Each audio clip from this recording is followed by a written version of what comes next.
तो चलिए बहुत खुशखबरी के साथ न्यू नोटिस हम लोग जानते हैं और बिहार दरोगा की न्यू वैकेंसी आ चुका है। तो चलिए हम इसको देखते हैं कि इसमें क्या योग्यता रहने वाली है और इसका आयु सीमा क्या है और इसमें क्वालिफिकेशन हमको क्या इसमें मांगा जा रहा है। तो चलिए शुरू करते हैं। सबसे पहले ध्यान दीजिएगा इधर कि बिहार पुलिस अफसर सेवा आयोग के द्वारा ये आया था और इसका जो है पूरा फुल डिटेल हम लोग जानेंगे। सबसे पहले जानिए मद्य निषेध उत्पाद एवं निबंध विभाग, बिहार सरकार में अफसर निरीक्षक मद्य निषेध सब इंस्पेक्टर जो है सब इंस्पेक्टर का वैकेंसी है। और चलिए हम अब शुरू करते हैं कि इसका जो है और इसमें लास्ट डेट फॉर्म भी दे दिया है। देखिए यहाँ पे 4/12/2023 यानी आवेदन पात्र प्राप्ति की अंतिम तिथि भी जारी कर दिया गया है।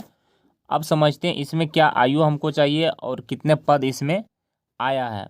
सबसे पहले ध्यान दीजिएगा कि अफसर निरीक्षक मद्य निषेध का जो है लेवल 6 का वेतन आपको आएगा, यानी वेतन बहुत बढ़िया है। और उसके बाद रिक्त पदों की संख्या इसमें 63 है। उसके बाद हम लोग पुलिस अफसर निरीक्षक यानी बिहार निगरानी सेवा के संदर्भ में हम लोग जानते हैं तो ये भी लेवल 6 का पेमेंट है और इसमें एक पोस्ट है। ठीक है, तो यहाँ तक समझ गए। अब हम आगे समझते हैं कि इसमें जो है क्वालिफिकेशन क्या है और इसमें जो है उम्र आयु कितना खोजा जा रहा है। सबसे पहले हम लोग जान लेते हैं। यहाँ पर ध्यान दीजिएगा कि विज्ञापन संख्या 3/2023 यहाँ जारी किया जा रहा है कि ऑनलाइन आवेदन पात्र भरने की प्रक्रिया दिनांक 4/11/2023 से प्रारंभ होगी। ठीक है, यानी 4/11/2023 से ये प्रारंभ हो जाएगी। और यहाँ पर ध्यान दीजिएगा इसका अंतिम देख लीजिए, अंतिम 4/12/2023 यानी 1 महीना इसका जो है डेट दिया गया है। और इसमें क्वालिफिकेशन हम जानेंगे कि इसमें क्वालिफिकेशन क्या दिया गया है। आवेदन के लिए पात्र हम लोग समझेंगे। ध्यान दीजिएगा भारतीय नागरिक होना जरूरी है। उसके बाद हम लोग जानते हैं अभ्यर्थी की शैक्षणिक योग्यता यानी 1/8/2023 तक किसी मान्य प्राप्त विश्वविद्यालय से स्नातक परीक्षा या राज्य सरकार द्वारा मान्य प्राप्त उनके समक्ष परीक्षा की उत्तीर्ण होना अनिवार्य है। यानी आप 1/8/2023 के पहले आपका जो है डिग्री यानी जो है स्नातक पास होना जरूरी है। और उसके बाद उम्र हम लोग जानते हैं तो उम्र सीमा की गणना जो है 1/8/2023 यानी 1/8/2023 जो है इसके पहले आपका जो है उम्र पूरा होना चाहिए। तो उम्र कितना पूरा होना चाहिए उसके बारे में हम लोग जानते हैं। उसके पहले हम जान लेते हैं कि अभ्यर्थी की उम्र दिनांक जो है 1/8/2023 को मैट्रिक अथवा समक्ष प्रमाण पत्र के अनुसार निम्न होगी। यानी आपकी जो गणना होगा वो जो मैट्रिक में जो आपका डेट ऑफ बर्थ दिया गया है उसी के अनुसार लिया जाएगा। उसके बाद हम जानेंगे इसमें कि अनारक्षित सामान्य कोटि यानी जनरल कोटि के पुरुष के लिए न्यूनतम आयु जो है 20 वर्ष और अधिकतम उम्र जो है 37 वर्ष तथा महिलाओं के लिए न्यूनतम उम्र 20 वर्ष और अधिकतम उम्र 40 वर्ष। ये हो गया जनरल के लिए। तो आपका जो 20 उम्र जो पूरा जाएगा यानी 20 वर्ष वो 1/8/2023 के अवसर पर ही इतना तक ही आपका जोड़ा जाएगा। उसके बाद पिछड़ा वर्ग एवं अत्यंत पिछड़ा वर्ग के लिए पुरुष की अगर हम बात करते हैं तो ये जो है मिनिमम 20 वर्ष और अधिकतम 40 वर्ष है। और अनुसूचित जाति एवं अनुसूचित जनजाति पुरुष एवं महिला के लिए अगर हम बात करते हैं तो न्यूनतम देखिए 20 वर्ष है और अधिकतम जो है 42 वर्ष है। उसके बाद बिहार के वैसे सरकारी सेवकों को उच्चतर वेतन की सेवा जो है संवर्ग में जानने के लिए प्रतियोगिता परीक्षा में भाग लेने हेतु अधिकतम आयु जो है उसकी 5 वर्ष की छूट दी जाएगी। जिन्हें नियम सेवा के न्यूनतम जो है 3 वर्षों की अवधि पूरी छूट कर लेगी।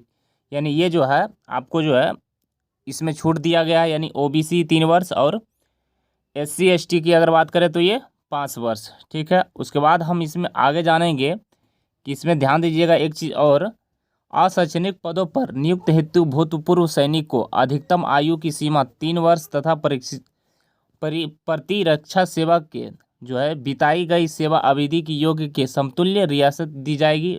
बरते उनकी वास्तविक उम्र कटऑफ की तिथि में 57 वर्ष से अधिक नहीं है, यानी 57 वर्ष से अधिक नहीं होना चाहिए। अब आगे हम लोग जानते हैं कि अभ्यर्थी का शारीरिक मापदंड इसमें क्या लिया जा रहा है। ये वीडियो आपको देखना बहुत ज़रूरी है ताकि सारी बात समझ में आ सके। ठीक है, देखिए ऊंचाई, सीना और वजन के लिए कोई अंक दे नहीं है, यानी कोई अंक इसका नहीं मिलेगा। परंतु जो है विहित अंतर्गत पूरी नहीं करने के अभ्यर्थी असफल घोषित कर दिए जाएंगे अगर इतना नहीं पूरता है तो। ऊंचाई अगर हम बात करते हैं तो देखिए अनारक्षित सामान्य जनरल के लिए पिछड़ा वर्ग एवं पुरुष के लिए न्यूनतम 165 सेंटीमीटर आपका दिया गया है। उसके बाद हम लोग जानेंगे कि अत्यंत पिछड़ा वर्ग के लिए अत्यंत पिछड़ा वर्ग के लिए पुरुष के लिए न्यूनतम है 160 सेंटीमीटर, ठीक है। और अनुसूचित जाति एवं अनुसूचित जनजाति पुरुष के लिए न्यूनतम है 160 सेंटीमीटर। और सभी वर्ग के लिए महिलाओं के लिए न्यूनतम ऊंचाई है 155 आपका रहना जरूरी है। अगर हम सीना की अगर हम बात करते हैं तो ध्यान दीजिएगा, सीना जो है पुरुष के लिए अनारक्षित सामान्य वर्ग और पिछड़ा वर्ग एवं अत्यंत पिछड़ा वर्ग के पुरुष के लिए अगर हम बात करते हैं तो बिना फुलाए आपको 81 चाहिए और फुलाकर आपको 86 चाहिए। अब फुलाने के बाद सीना के कम से कम 5 सेंटीमीटर का अंतर होना अनिवार्य है। अगर आप फुलाते हैं तो आपको 5 सेंटीमीटर बढ़ाना होगा।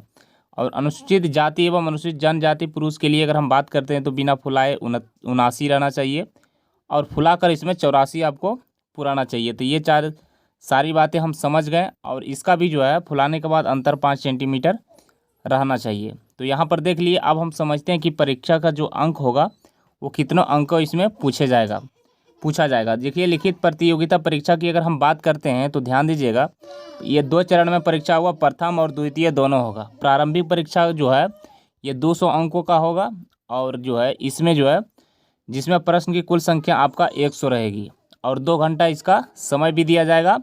और यहाँ पर ध्यान दीजिएगा, इनमें 30% से कम अंक प्राप्त करने वाले अभ्यर्थी को मुख्य के लिए असफल घोषित कर दिया जाएगा। यानी 30% आपको लाना बहुत ज़रूरी है।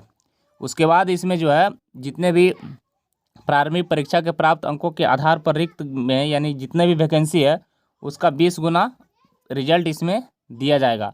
आप समझते हैं मुख्य परीक्षा इसमें द्वितीय चरण की परीक्षा अगर हम बात करते हैं जो कि मेंस हो गया, उसके लिए प्रारंभिक परीक्षा में सफल अभ्यर्थी का मुख्य परीक्षा में सम्मिलित हो जाएंगे और उसके अवसर पर जो है ये भी 200 अंक का रहेगा और ये भी 2 घंटा का रहेगा, ठीक है। तो यहाँ तक